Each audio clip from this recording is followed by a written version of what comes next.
আমরা Washington DC যাচ্ছি, তো যাওয়ার সময় একটা রেস্ট এরিয়ায় দাঁড়ালাম।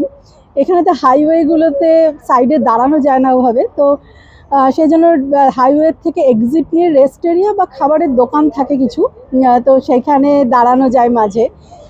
তো আমরা আজকে কোনো খাবারের দোকানে আলাদা করে স্পেসিফিক্যালি দাঁড়াইনি, আজকে একটা রেস্ট এরিয়াতেই দাঁড়িয়েছি। এখানেও প্রচুর খাবারের দোকান আছে রেস্ট এরিয়ার মধ্যে, কিন্তু আবার বাড়ির থেকে খাবার এনেও খাওয়া যায় বসে।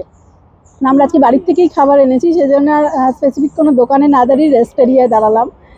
আর আপনাদের দেখাই রেস্ট এরিয়াগুলো এখানকার কেমন হয়।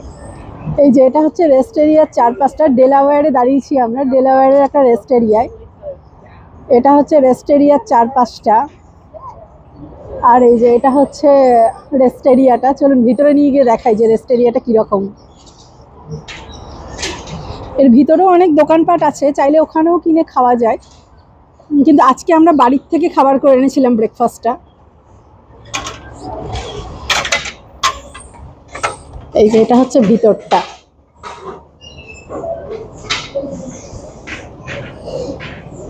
এই যে এখানে প্রচুর দোকানপাট রয়েছে, বসার জায়গাও রয়েছে, বাইরেও বসার জায়গা আছে কিছু, তো চাইলে এখানেও কিনে খাওয়া যায়।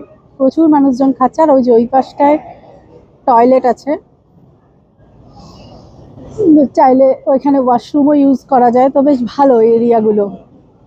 সাইডে একটা পেট্রোল পাম্পও রয়েছে, পেট্রোল পাম্পটা আমরা সারিয়ে এসেছি, চাইলে ওখানে পেট্রোলও ভরে নেওয়া যায়।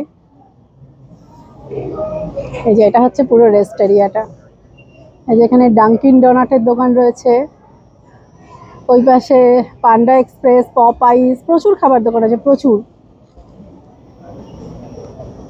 যেখানে কিছু সানগ্লাস বিক্রি হচ্ছে দেখতে পাচ্ছি। ওই পাশে কিছু টি শার্টেরও দোকান রয়েছে।